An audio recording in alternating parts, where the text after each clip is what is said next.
ಸಂತೋಷ್ ಲಾಡ್ ಅವರ ಕಾರ್ಮಿಕ ಮಂತ್ರಿ ಆದ ನಂತರ ಇವೆಲ್ಲವನ್ನ ಅವರೆಲ್ಲ ತಗೊಂಡು ಸ್ಟಡಿ ಮಾಡಿ ಎಲ್ಲ ಮಂದಿ ಎಷ್ಟೋ ಜನರಿಗೆ ಏನ್ ಮಾಡ್ಬೇಕು ಎಲ್ಲ ಹಗಲಿ ರಾತ್ರಿ ಕೆಲಸ ಮಾಡ್ತಾರ ಮಾಡಿ ನಾನು ನೋಡಿ ಅದಕ್ಕೆ ಬಹಳ ಒಳ್ಳೆ ಕೆಲಸ ಮಾಡ್ತಾರ. ಕಾರ್ಮಿಕ ಇಲಾಖೆನಲ್ಲಿ ಸಾವಿರಾರು ಕೋಟಿ ರೂಪಾಯಿ ಇದೆ, ಅದನ್ನ ಏನಾದ್ರೂ ಮಾಡಿ ಉಪಯೋಗ ಮಾಡಬೇಕು ಅನ್ನೋ ಕಾರಣಕ್ಕೋಸ್ಕರ ಮತ್ತೆ ಪ್ರತಿ ಜಿಲ್ಲೆಗೆ ಒಂದು ವಸತಿ ಶಾಲೆಯನ್ನ ತೆರಿಬೇಕು ಅನ್ನುವಂತ ಉದ್ದೇಶ ಯಾಕೆ? ನಿಮ್ ಸರ್ಕಾರದಲ್ಲಿ ಕೂಡ ರೆಸಿಡೆನ್ಷಿಯಲ್ ಸ್ಕೂಲ್ಗಳು ತೆಗೆದಿದ್ದೀವಿ, BCM ನಲ್ಲಿ ವಾಲ್ಮೀಕಿ ಎಲ್ಲಾ ಇಲಾಖೆಯಿಂದ ರೆಸಿಡೆನ್ಷಿಯಲ್ ಸ್ಕೂಲ್ಗಳು ತೆಗಿತಾವಿಲ್ಲ. ನೀವು ಹೇಳೋದೇನಂತಂದ್ರೆ ರೆಸಿಡೆನ್ಷಿಯಲ್ ಸ್ಕೂಲ್ ಬಂದ ತಕ್ಷಣ ಗೌರ್ಮೆಂಟ್ ಶಾಲೆಗಳು ಅಂದ್ರೆ ಗೌರ್ಮೆಂಟ್ ರೆಸಿಡೆನ್ಷಿಯಲ್ ಸ್ಕೂಲ್ ತೆಗಿಬಾರ್ದು, ಯಾವ್ದು ಇಲಾಖೆ ತೆಗಿಬಾರ್ದಾ ನೀವು ಕೇಳ್ತಕ್ಕಂಥದ್ದು? You mean to say we should not have any government residential school at all as far as what you are talking now. Please be clear on that. The way you are trying to say is residential ಸ್ಕೂಲ್ಗಳು ತೆಗೆದ್ಬಿಟ್ರೆ government ಶಾಲೆಗಳು ಏನು ಅಂತ ಹೇಳಿದ್ರೆ very valid point. So ಅಂದ್ರೆ residential ಸ್ಕೂಲ್ಗಳು ತೆಗಿಬಾರ್ದಾ? ನೀವು ಹೇಳಿರ್ತಕ್ಕಂಥದ್ದು ಯಾಕೆ ನಾನು ಎದ್ದು ಹೇಳ್ತೇನೆ ಅಂದ್ರೆ ನಿಮ್ಮ ನವನ ನಮಗೆ ಅರ್ಥ ಆಗುತ್ತೆ. ಅರುಣ್ ಅವರು ನಾನು ಅಲ್ಲೇ ಬಂದಾಗ ಕ್ರೀಚ್ ಬಗ್ಗೆನೂ ಮಾತಾಡಿದೆ, ಕ್ರೀಚ್ ಬಗ್ಗೆ ನಾವಿಬ್ರು ಮಾತಾಡಿದೆವು. ನಾನು ಇಲ್ಲಿ ಈಗ ಮಾತನಾಡ್ಬೇಕಂತಂದ್ರೆ ಯಾವ್ದು ಸುಮ್ಮನೆ ನಾನು ಸುಳ್ಳಾದಂತ ಮಾಹಿತಿ ನಾನು ಇಲ್ಲಿ ಸದನಕ್ಕೆ ಕೊಡಕ್ ಬರಲ್ಲ. ಕ್ರೀಚ್ ನಲ್ಲಿ ನಾನೇ ಸ್ವತಃ ಕೂಡ ಹೋಗಿದ್ದೆ. ಇವ್ರು ಯಾವಾಗ್ಲೂ ಏನೇ ಆಗ್ತದಂತಾರೆ, ಇವ್ರು ಯಾರು ಕನ್ಸ್ಟ್ರಕ್ಷನ್ ವರ್ಕರ್ಸ್ ಮಕ್ಕಳು ಇರ್ತಾರೆ ಅವ್ರು by and large they are only transit form ಆಗಿರ್ತಾರೆ. ಟೆಂಪ್ರವರಿಯಾಗಿ 15 ದಿವಸಕ್ಕೊಂದ್ಸಲಿ ಬರ್ತಾರೆ, 40 ದಿವಸ ಕೆಲಸ ಮಾಡ್ತಾರೆ, 60 ದಿವಸ ಕೆಲಸ ಮಾಡಿ ಹೋಗ್ತಾರೆ. ನಾವಿದು ರೆಸಿಡೆನ್ಷಿಯಲ್ ಸ್ಕೂಲ್ ಮಾಡೋದ್ರಿಂದ ಅವ್ರ ಮಕ್ಕಳನ್ನ ರೆಸಿಡೆನ್ಷಿಯಲ್ ಸ್ಕೂಲಲ್ಲಿ ಹಾಕಿ ಎಲ್ಲನ ಕೆಲಸಕ್ಕೆ ಹೋದ್ರ ಪರವಾಗಿಲ್ಲ, ಅವ್ರಿಗೆ ಅನುಕೂಲ ಆಗ್ತಕ್ಕಂಥ ಒಂದು where we started. I just read it to you. ಇದು ಕೇಂದ್ರ ಸರ್ಕಾರ ಒಪ್ತಾ ಇರಲಿಲ್ಲ ಮೊದಲು. ಇದು ಯಾವುದೇ ಸ್ಕೂಲ್ಗಳಿಗೆ ದುಡ್ಡು ಕೊಡ್ಲಿಕ್ಕೆ ಕೇಂದ್ರ ಸರ್ಕಾರ ಮೊದಲು ಒಪ್ತಾನೆ ಇರಲಿಲ್ಲ. ಆಮೇಲೆ ಈ ದುಡ್ಡು ಏನಿದೆ, as you rightly said, I'll be more than happy to give to other ಬೇರೆ ಬೇರೆ ಡಿಪಾರ್ಟ್ಮೆಂಟ್ ಕೊಡ್ಲಿಕ್ಕೆ I'll be more than happy. ನಮಗೂ ಅಷ್ಟೇ, ನಿಮಗೆ ಎಷ್ಟು ಕಾಜಿದೆ ಅಷ್ಟೇ ನಮಗೂ ಸ್ವಲ್ಪ ಮಟ್ಟಿಗೆ ಕಾಜಿದೆ, ನಮ್ಮಿಬ್ಬರು ಕಾಮನ್ ಸೆನ್ಸ್ ಸೇಮ್ ಇದೆ. But the provision of does not agree to this. It says it has to be used only welfare for them. Any cess we collect on the labor, it has to be specifically spent for them ಅನ್ನೋದಕ್ಕೆ ಒಂದು ಕಾನೂನು ಇದೆ. ನಾನು ಯಾವುದೋ ಒಂದು cess collect ಮಾಡಿದ್ರೆ ಬೇರೆ ಕೊಡಕ್ ಬರಲ್ಲ. ಈಗ ಟ್ರಾನ್ಸ್ಪೋರ್ಟ್ ನಾನು ಸೆಸ್ ಕಲೆಕ್ಟ್ ಮಾಡಿದ್ರೆ, ನವೀನ್ ಅವರು ನಿಮ್ಗೆ ಕೇಳ್ಕೊಳ್ಳಿ, if I collect cess from transport I cannot give to any unorganised sector. So ಹಂಗಾಗಿ ಈ ಸೆಸ್ ನ ಏನ್ ಕಲೆಕ್ಟ್ ಮಾಡ್ತಾ ಇದೀವಿ, ಕೇಂದ್ರ ಸರ್ಕಾರ ಆಗಿರಲಿ ಸುಪ್ರೀಂ ಕೋರ್ಟ್ ಆಗಿರಲಿ, it has come very specifically that this money has to be use for only for such people ಅನ್ನೋದಕ್ಕೆ ಇದು ಮಾಡ್ತಾ ಇರೋದು. ನಾನು ನಿಮ್ಮೆಲ್ಲರಿಗಿಂತ ಜಾಸ್ತಿ ನನಗೆ ಪ್ರಚಾರ ಇದೆ. ನಾನು ಇರ್ತಕ್ಕಂಥ ಹುಬ್ಳಿ ಧಾರವಾಡನಲ್ಲಿ ಎಷ್ಟು ಮಕ್ಕಳು ಹಾಸ್ಟೆಲ್ ದಿನ ನಮಗೆ ಪರಿಚಯ ಫೋನ್ ಮಾಡ್ತಾರೆ ಗೊತ್ತಾ ನಿಮಗೆ? ಹಾಸ್ಟೆಲ್ಗೆ ದಿನಕ್ಕೆ ನಾನೀಗ ಕಳೆದ ಬಾರಿ ನಮ್ಮ ಸರ್ಕಾರಕ್ಕೆ ನನ್ನ ಅಭಿನಂದನೆ ಸಲ್ಲಿಸ್ತೇನೆ. 20 ಹಾಸ್ಟೆಲ್ಗಳು ಕೊಟ್ಟಿದ್ದಾರೆ ನಮಗೆ. ಹುಬ್ಳಿ ಧಾರವಾಡ 20 ಹಾಸ್ಟೆಲ್ ಕೊಟ್ಟಿದ್ದಾರೆ. ಇನ್ನಾದ್ರೂ ಇವತ್ತಿಗೆ as of today I require 50 more hostels today. 8,000 ಮಕ್ಕಳು ನಮಗೆ ಇವತ್ತು ಹಾಸ್ಟೆಲ್ಗೆ ಬೇಕು ಬೇಕು ಅಂತ ಕಳೆ ಬೀಳ್ತಾರೆ. ಬೇರೆ ಬೇರೆ ಎಲ್ಲ ಜಿಲ್ಲೆಯಿಂದ ಹಾಸ್ಟೆಲ್ಗಳು. ಐಡಿಯಾ ಏನಿದೆ, ದುಡ್ಡನ್ನ ಸದುಪಯೋಗ ಮಾಡ್ಕೋಬೇಕು, ಉಪಯೋಗ ಆಗ್ಬೇಕು. ಕನ್ಸ್ಟ್ರಕ್ಷನ್ ಮಕ್ಕಳು ಯಾಕೆ ಬೋರ್ಡಿಂಗ್ ಸ್ಕೂಲ್ನಲ್ಲಿ ಹೋಗ್ಬಾರ್ದಾ? ಬಡ ಮಕ್ಕಳು ಹೋಗ್ಬಾರ್ದಾ? ಆಯ್ತು, ಬೋರ್ಡಿಂಗ್ ನಾಗ ಎಲ್ಲರೂ ಕನ್ಸ್ಟ್ರಕ್ಷನ್ ಮಕ್ಕಳಿಗೆ ನೀವು ಜಾಗ ಕೊಡ್ತೀರ, ಅಲ್ಲಿ base to get in to boarding school ಏನಿದೆ ಪ್ರಿಯಾರಿಟಿ? 90+ ಇರಬೇಕು, 95 ಇರಬೇಕು. 90ಕ್ಕಿಂತ ಕಮ್ಮಿ ಮಕ್ಕಳಿದ್ರೆ ನಿಮಗೆ OBC ಸೀಟ್ಗಳೇ ಸಿಗೋದಲ್ಲ. ರಿಟರ್ನ್ ಎಕ್ಸಾಮ್ ಇದೆ. ಇದು ಯಾರು ಹೋಗ್ತಾರೆ ಇಲ್ಲಿ? ಬೇಲ್ದಾರು, ಪೇಂಟರು, ಕಾರ್ಪೆಂಟರು, ಟೈಲ್ ಮಾಡೋರು, ಇಂಥ ಬಡವ್ರ ಮಕ್ಕಳು ಹೋಗೋ ಶಾಲೆಗಳಿಗೆ ಯಾರು ಹೋಗ್ತಾರೆ ಇಲ್ಲಿ? ಈ ಶಾಲೆಗಳು ಹೋಗೋರು ಯಾರು? Who are this people? Who are the students? Who are the students going ಯಾರ್? ಅಲ್ರಿ, ಕಾಂಪಿಟೇಷನ್ ಇಲ್ಲ, ಅಟ್ಲೀಸ್ಟ್ ಅವರೇ ಹೋಗ್ತಾರಲ್ಲ. ಕಾಂಪಿಟೇಷನ್ ಕೂಡ ಅವರೇ ಹೋಗ್ತಾರಲ್ಲ. ಐದರ್ ವೇ, ಈ ಒಂದು if there is a competition but still only construction labour children only will go. It will benefit them only because we are collecting cess from them. They are earning this cess to us only. They are entitled for this. ನೀವು ಹೇಳೋ point valid ಇದೆ. I understood where you coming from. What you said is, ಬೇರೆ infrastructure ಬೇರೆ ಇಲಾಖೆಯಲ್ಲಿ ಅವರಿಗೆ ತೊಂದರೆ ಆಗ್ತದೆ, ನೀವು ಆ ದುಡ್ಡನ್ನ ಕೊಡಿ. If there was a provision, ನಿಮ್ ಸರ್ಕಾರನೇ ಮೊದಲು ಕೊಟ್ಬಿಡ್ತಾ ಇತ್ತು, ಎಲ್ಲ ಸರ್ಕಾರಗಳು ಕೊಡ್ತಾ ಇದ್ವು. ಈ ದುಡ್ಡು ಏನಿದೆ, ನಿಮ್ಮ ಕಾಲದಲ್ಲಿ ಕೂಡ ಸುಮಾರು 6,500-7 ಸಾವಿರ ಕೋಟಿ ಖರ್ಚಾಗಿದೆ. I am not blaming you. There is no provision to give. If there was provision, your governments also would have given. I started 2007 ಈ ಬೋರ್ಡ್ ಸ್ಟಾರ್ಟ್ ಆಗಿದ್ದು. 2007 ಇಂದ 2013 8 ಎಷ್ಟು ದುಡ್ಡು ಇತ್ತು ಇದರಲ್ಲಿ. 2013 18 22 20 I know it by heart. I am really respecting your view. Only thing, there is no provision to give money to any other department. If not, we would have given long back. Any substantive government would have given it. ಒಂದು ಇದು 6ನೇ class ಇಂದ 10ನೇ class ತನಕ ಮಾಡ್ತಕ್ಕಂಥ, from 6th to 12th ಮಾಡ್ತಾ ಇದೀವಿ.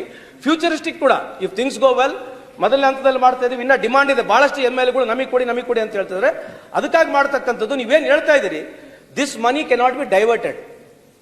ಇಲ್ಲಿ ಯಾವುದೇ labour minister ಆಗಿರಲಿ, ಯಾವುದೇ ಸರ್ಕಾರ ಬರಲಿ, ಈ ದುಡ್ಡನ್ನ ಬೇರೆ ಇಲಾಖೆಗೆ ಡೈವರ್ಟ್ ಮಾಡಕ್ ಬರೋ. ಹಂಗಾಗಿ ಈ ಕನ್ಸ್ಟ್ರಕ್ಷನ್ ದುಡ್ಡು ಏನಿದೆ, ಸೆಸ್ ದುಡ್ಡು ಏನಿದೆ, ಕನ್ಸ್ಟ್ರಕ್ಷನ್ ಅವರಿಗೆ ಕೊಡಬೇಕಂತಕ್ಕಂಥದ್ದು ಕಾಯ್ದೆ ಕಾನೂನಿನಿಂದ we are bonded by it. That's why. So apprehension ನಿಮ್ಗೇನಿದೆ, ನಾವ್ ಯಾಕೆ ಕಟ್ತಾ ಇದೀವಿ? ಇದು ಕಟ್ಬಿಟ್ಟು ನಾವು ನಡೆಸಲ್ಲ.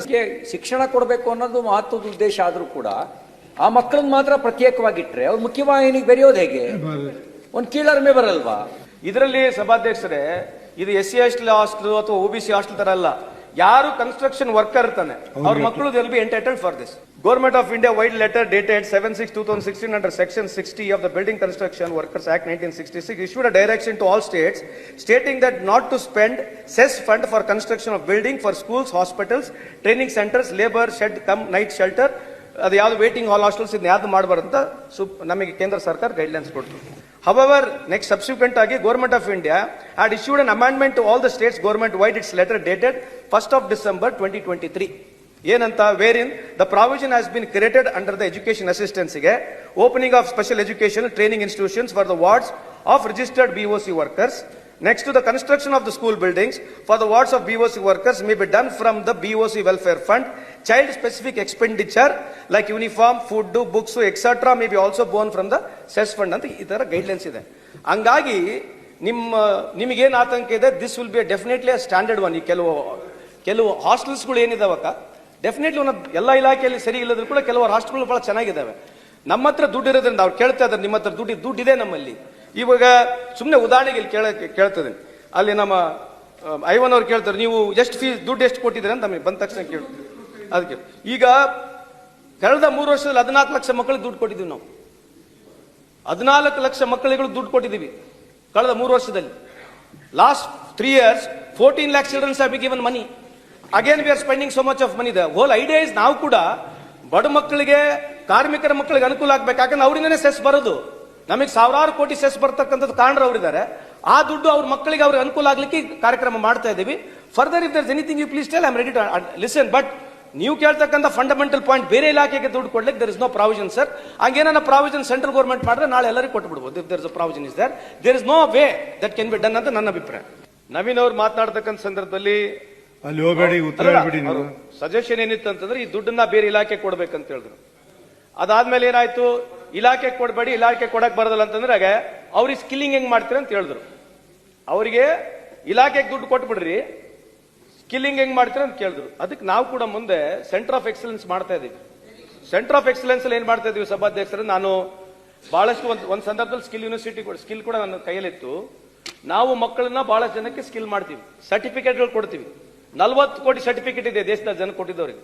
ಆ ಸರ್ಟಿಫಿಕೇಟ್ ನಲ್ಲಿ ಯಾರಿಗೊಂದು ಕೆಲಸನೂ ಸಿಗೋದಿಲ್ಲ. Recognised of government of India institutions ಗಳಿದಾವೆ, ಸ್ಟೇಟ್ ಇನ್ಸ್ಟಿಟ್ಯೂಷನ್ಸ್ ಗಳಿದಾವೆ. ಬಹಳಷ್ಟು ಜನರ ಸರ್ಟಿಫಿಕೇಟ್ ಮನೆಗೊಂದು ಸಿಗ್ತಾವೆ. ಹೋಗ್ರಿ, ನಾನು ಮೊದಲನೇ ಬಾರಿಗೆ ಮಿನಿಸ್ಟರ್ ಇದ್ದಾಗ ನಾನು ಕೇಂದ್ರ ಸರ್ಕಾರದ ರೂಢಿ ಸಾಹೇಬ್ರದ್ದು ಅಲ್ಲಿ ಹೋಗಿದ್ದು. ಕೇಂದ್ರ ಸರ್ಕಾರದ ಒಂದು ಟಾರ್ಗೆಟ್ ಇತ್ತು, ಎಲ್ಲರಿಗೆ ಸರ್ಟಿಫಿಕೇಟ್ ಕೊಡ್ಬೇಕಂತೇಳಿ. ಈ ಸರ್ಟಿಫಿಕೇಟ್ ಟ್ರೈನಿಂಗ್ ಅಂತಕ್ಕಂಥದ್ದು ಕಾಲಕ್ಕೆ ಬದಲಾವಣೆ ಆಗುತ್ತೆ. ಇದು ಸರ್ಟಿಫಿಕೇಟ್ ಯಾರು ಕೊಡಬೇಕು? ಸರ್ಕಾರಗಳು ಕೊಡಬಾರ್ದು ಸರ್ಟಿಫಿಕೇಟ್. ನಾವು ಯಾವಾಗಲೂ ವ್ಯಕ್ತಿ ಇರೋದಿಲ್ಲ. ಟ್ರೈನಿಂಗ್ ಏನ್ ನಡೀತಕ್ಕಂಥದ್ದು ಇಂಡಸ್ಟ್ರಿ ಅವ್ರಿಗೆ ಗುರ್ತದೆ. The industry people will be having better know how to give what sort of trading ಮಾಡಬೇಕು, ಟ್ರೇಡ್ಗೆ ಯಾವ ರೀತಿ ಸಿಲೆಬಸ್ ಸೆಟ್ ಮಾಡ್ಬೇಕಂತಕ್ಕಂಥದ್ದು ಸ್ಟೇಟ್ಗಿನ, ಸರ್ಕಾರಕ್ಕಿನ, ಟ್ರೇಡ್ ಯೂನಿಯನ್ ಅವರಿಗೆ, ಟ್ರೇಡ್ ನಡೆಸ್ತಕ್ಕಂಥ ಬಿಸ್ನೆಸ್ ಮಾಡ್ತಕ್ಕಂಥ ಇರ್ತದೆ. ಅದಕ್ಕಾಗಿ ನಾವು ಮುಂದೆ ಬರ್ತಕ್ಕಂಥದ್ರಲ್ಲಿ 2 ಸೆಂಟರ್ ಆಫ್ ಎಕ್ಸಲೆನ್ಸ್ ತರ್ತಾ ಇದೀವಿ. ಅಲ್ಲಿ ಏನ್ ಮಾಡ್ತಾ ಇದೀವಿ ಅಂದ್ರೆ, ಇದೇ ಲೇಬರ್ ಯಾರು ನಮ್ಮ ಕನ್ಸ್ಟ್ರಕ್ಷನ್ ವರ್ಕರ್ ಲೇಬರ್ಸ್ ಯಾರಿದ್ದಾರೆ ಅವರಿಗೆ ಸಂಪೂರ್ಣ 28 ಟ್ರೇಡ್ ಇಂಟರ್ನ್ಯಾಷನಲ್ ಲೆವೆಲ್ ಅಲ್ಲಿ ಟ್ರೇಡ್ ಮಾಡ್ತಕ್ಕಂಥದಕ್ಕೆ ಮುಂದೆ ತರ್ತಾ ಇದೀವಿ. That took 2 years for us to come to this level. ಹಿಂಗೇನೋ ಮಾಡಿ ಸುಮ್ಮನೆ ಬಿಲ್ಡಿಂಗ್ ಮಾಡೋ ಟ್ರೈನಿಂಗ್ ಕೊಡಕ್ ಬರಲ್ಲ. ಯಾರು ಟ್ರೈನ್ ಮಾಡಬೇಕು? Who has to train? Is it so easy to train tomorrow? ಅದಕ್ಕೆ ಎಲ್ಲ, ಫಾರ್ ಎಕ್ಸಾಂಪಲ್ ಆಟೋಮೇಟಿವ್ ಸ್ಪೇಸ್ ಇರ್ತಕ್ಕಂಥ ಎಲ್ಲಾ ಇಂಡಸ್ಟ್ರಿಗಳು ಕರೆಸ್ತಾ ಇದೀವಿ. ಫಾರ್ ಎಕ್ಸಾಂಪಲ್ ಕನ್ಸ್ಟ್ರಕ್ಷನ್ ಇರ್ತಕ್ಕಂಥ ಕ್ರೆಡೈ ಇರ್ತಕ್ಕಂಥ ಎಲ್ಲಾ ಇಂಡಸ್ಟ್ರಿ ಕರೆಸ್ತಾ ಇದೀವಿ. ಫಾರ್ ಎಕ್ಸಾಂಪಲ್ ಎಲೆಕ್ಟ್ರಾನಿಕ್ಸ್ ಇರ್ತಕ್ಕಂಥ ಎಲ್ಲಾ ಇಂಡಸ್ಟ್ರಿ ಅವ್ರಿಗೆ ಕರೆಸ್ತಾ ಇದೀವಿ. ಒಂದು ನೋಡಲ್ ಕಂಪನಿ ಕರೆಸ್ತಾ ಇದೀವಿ. ಇದನ್ನ ಮಾಡ್ಲಿಕ್ಕೆ ಇನ್ನವರೆಗೆ ಇಷ್ಟೆಲ್ಲ ಒದ್ದಾಡಿದ್ರು ನಮ್ಗೆ 2 ವರ್ಷ ಆಗಿದೆ. ಪ್ಲಾನ್ ಅಪ್ರೂವ್ ಆಗಿದೆ. ಇನ್ನು ಸಬ್ದಿವಸದಲ್ಲಿ ಮುಖ್ಯಮಂತ್ರಿ ನಾವು ಇದನ್ನ ಪ್ರೆಸೆಂಟೇಷನ್ ಕೊಡ್ತಾ ಇದೀವಿ. ಇನ್ನೊಂದು ತಿಂಗಳಲ್ಲಿ 2 ಪ್ರಾಥಮಿಕವಾಗಿ 2 ಬಾರಿ, ಒಂದು ಧಾರವಾಡ ಜಿಲ್ಲೆಯಲ್ಲಿ, ಒಂದು ಮೈಸೂರು ಭಾಗದಲ್ಲಿ 2 ಪ್ರಾರಂಭ ಮಾಡಬೇಕಂತ ನಮ್ಮ ಬೋರ್ಡ್ ವತಿಯಿಂದ ನಾವು ಪ್ಲಾನ್ ಮಾಡ್ತಾ ಇದೀವಿ. ಮುಂದೆ ಬರ್ತಕ್ಕಂಥ ನೀವು ಕೇಳಿರ್ತಕ್ಕಂಥ ಪ್ರಶ್ನೆಗೆ ಉತ್ತರ ಇದೆ. It's not that we R not planning. ನೀವು ಪ್ರಾರಂಭದಲ್ಲಿ ಏನ್ ಹೇಳ್ಬಿಟ್ರಿ, ಅವ್ರಿಗೆ ರೊಕ್ಕ ಕೊಡ್ರಿ ಅಂತ ಹೇಳಿದ್ರಿ. ನಾವು ಅವ್ರಿಗೆ ರೊಕ್ಕ ಕೊಟ್ರೆ ಮತ್ತೆ ಟ್ರೈನಿಂಗ್ ಆಗುತ್ತೆ, ಎಲ್ಲ ಅಲ್ಲಿಗೆ ಬರೋದು. ನೀವು ಮಾತಾಡಿ, ಮುಂದ್ಕೊಂಡು ಮಾತಾಡಬಾರ್ದು. ಅಮ್ಮ ಆರಾಮಾಗಿ ಬೇಡ ಕುತ್ಕೊಂಡು ಮಾತಾಡೋ ಶುರು ಮಾಡಿದ್ರು. ಅಲ್ಲಮ್ಮ, ಪೂರ್ಣ ಪರೀಕ್ಷೆ ಕೊಡು. ಅಲ್ಲಿನೂ ಮಾಡ್ತೀವಿ. ಅದು ಯಾಕಂದ್ರೆ ಝೋನ್ ವೈಸ್ ಮಾಡ್ತೀವಮ್ಮ. ಎಲ್ಲಾ ಝೋನ್ ಮಕ್ಕಳಲ್ಲಿ ಬರ್ತಾರೆ. It will be boarding. ಸುಮಾರು 7,000 ಜನಕ್ಕೆ ಅಟ್ ಎ ಟೈಮ್ ನಾವು ಟ್ರೈನ್ ಮಾಡತಕ್ಕಂಥ ವ್ಯವಸ್ಥೆಗೆ ಒಂದು ಪ್ರಯತ್ನವನ್ನು ಮಾಡ್ತಾ ಇದೀವಿ. ಸೊ ನಿಮ್ ಗಮನಕ್ಕೆ, ಬಿಕಾಸ್ ಯು ಸೆಡ್ ನೀವು ಕನ್ಸ್ಟ್ರಕ್ಷನ್ ಲೇಬರ್ಸ್ ಏನ್ ಮಾಡ್ತೀರಾ ಅಂತ ಹೇಳಿದ್ರೆ ಅದಕ್ಕೆ ನಾವು ಮಾಡ್ತಕ್ಕಂಥದ್ದು. ಇದು ಎಜುಕೇಶನ್ ಬಗ್ಗೆ ನಾವು ನಮ್ಮ ಸರ್ಕಾರ ಬಂದ ಮೇಲೆ how much money we have spend for education ಅಂತಕ್ಕಂಥದ್ದು ನೀವು ನೋಡ್ತಾ ಇದ್ದಾರೆ. ಎಜುಕೇಶನ್ಗೆ ನಾವು ಮಕ್ಕಳಿಗೆ ದುಡ್ಡು ಬಹಳ ಕೊಟ್ಟಿದ್ದೇವೆ. ನೀವು ಕೇಳಿದ ತಕ್ಷಣ ಅದಕ್ಕೆ ನಾನು ಇದೇ ನಿಮ್ಗೆ ಮಾಹಿತಿ, ನಾನು ಸುಮ್ಮನೆ ಇಲ್ಲಿ ಸದನಕ್ಕೆ ಹೇಳಲಿಕ್ಕೆ ಇಚ್ಛೆ ಬಯಸ್ತೀನಿ. ಇಲ್ಲಿವರೆಗೆ ಎಜುಕೇಶನ್ ಅಸಿಸ್ಟೆನ್ಸ್ ಬಿಟ್ವೀನ್ 2006ರಿಂದ 2007ವರೆಗೆ 2023 ಅಂದ್ರೆ 2006ನೇ ಇಸ್ವಿಯಿಂದ 2023ನೇ ಇಸ್ವಿವರೆಗೆ ನಾವು ಟೋಟಲ್ ಮಕ್ಕಳಿಗೆ 12 ಲಕ್ಷ ಮಕ್ಕಳಿಗೆ ಮಾತ್ರ ನಾವು ಅಸಿಸ್ಟೆನ್ಸ್ ಕೊಟ್ಟಿರೋದು. ಕಳೆದ 3 ವರ್ಷದಲ್ಲಿ 14 ಲಕ್ಷ ಮಕ್ಕಳಿಗೆ ಅಸಿಸ್ಟೆನ್ಸ್ ಕೊಟ್ಟಿದ್ದೀವಿ. ಇಲ್ಲಿವರೆಗೆ ಇವರು ಪೇಡ್ ಅಮೌಂಟ್ ಇರತಕ್ಕಂಥ 1000 ಕೋಟಿ ಇದ್ರೆ ನಾವು ಕಳೆದ 3 ವರ್ಷದಲ್ಲಿ 1000 ಕೋಟಿ ಕೊಡ್ತಾ ಇದ್ದೀವಿ. ಅದು ಒಂದೇ ವರ್ಷ ಯಾಕೆ ಜಂಪ್ ಆಯ್ತದ ಸರ್ ಅಂತಂದು ಹೇಳಿದ್ರೆ ಅವ್ರು ಹೇಳಿದ್ ವ್ಯಾಲಿಡ್ ಕೂಡ ಇರ್ಬೋದು ರೀಸನ್. ಕೋವಿಡ್ ಟೈಮ್ನಲ್ಲಿ ಜಾಸ್ತಿ ಕೊಟ್ಟರು ಅಂತ ಹೇಳಿರ್ತಕ್ಕಂಥ. ಕೋವಿಡ್ ಟೈಮ್ನಲ್ಲಿ ಕೊಡ್ಲಿಕ್ಕೆ ಜಾಸ್ತಿ, that's okay, every government has priority to give more or less. Because they gave more, I never criticise it, because they gave more disproportionate ಆಗಿ ಕೊಟ್ಟರು ಅನ್ನೋದಕ್ಕೆ ಬಹಳ ಅಪ್ಲಿಕೇಶನ್ಸ್ಗಳು ಬಂದು. I did not say why did they give.